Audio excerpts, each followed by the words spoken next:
Good morning po guys.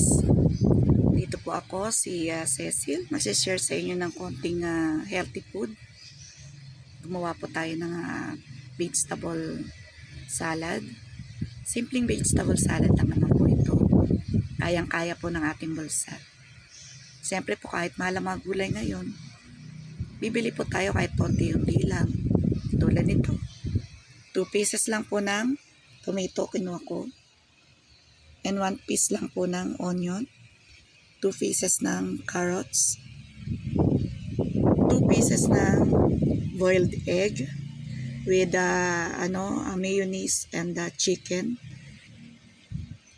and pipino po na hiniwa-hiwa ko po ng ganyan.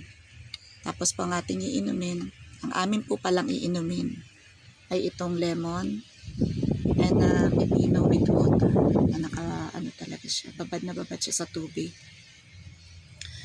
Kailangan po natin na maging malusog din ang ating katawan. Kailangan ding ingatan natin katawang lupa. Alam niyo ba, nung araw, nung kabataan ko pa, hindi po ako maingat sa aking mga kinakain. Hanggang ngayon po medyo pasaway pa po ako sa pagkain. Sensya na kayo, medyo minamalat ako kasi alam niyo na, masarap kasing kumain ng halo-halo. Ayun, adali po yata ako, tsaka yelo na may tubig na masarap na may halo pang coke. Hindi po ako umiinom ng soft drinks talaga. Kaya lang po natukso lang po kahapon ng minom ng coke na may yelo talaga na marami. Kaya ito po kinalabasan malat. So guys, ito po, gagawin na po natin yung aking pinaghalo-halo ng mga ingredients na ginawa para magkaroon tayo ng vegetable salad. Ito po. Una po, pipino. Ayan. And then, ilagay natin ang tomato.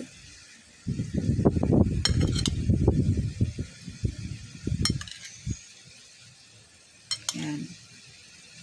Actually, pwede na nga natin sabay-sabay ilagay yan. Ayan. Ito, sunod natin yung carrots. Pwede nga natin sabay-sabay. Ano guys? So, ayan. Ayan. Tapos, simutin natin. Dahil ang mahal po ngayon ng mga sibuyas, kamatis. Wala na ho yata talaga mura ngayon eh. Ang libre na lang yata ngayon yung magmura ka pag nagagalit ka. Pero hindi yung maganda yun, ha? Kahit nagagalit ka, medyo kontrolin mo rin ang sarili mo dahil mahirap may stress. Tsaka mahirap na may kaaway. Ayoko na may kaaway hanggat maaari.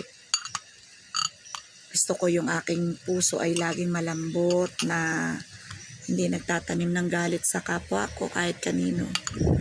Tsaka gusto ko lang po ang mahal ko sa buhay at saka mga kaibigan, yan. Mga ka-community. Eto na po guys, sinihahalo ko na po yung hiniwa-hiwa ko na boiled egg. Tsaka mayonnaise. Yan, siguro po okay na po. Hindi na maganda yung masyadong maraming mayonnaise sa katawan. Gawa nung, siyempre pag na-over ka, baka cholesterol naman ang abutin. Yan. Ganyan lang po siya. Tapos samahan nyo ng kahit na fried fish lang na bagyan nyo lang pinirito sa mantika. Okay na yun. Yan. Magtitira po ako ng konti.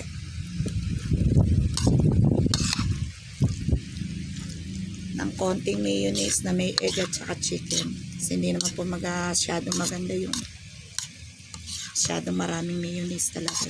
Yan.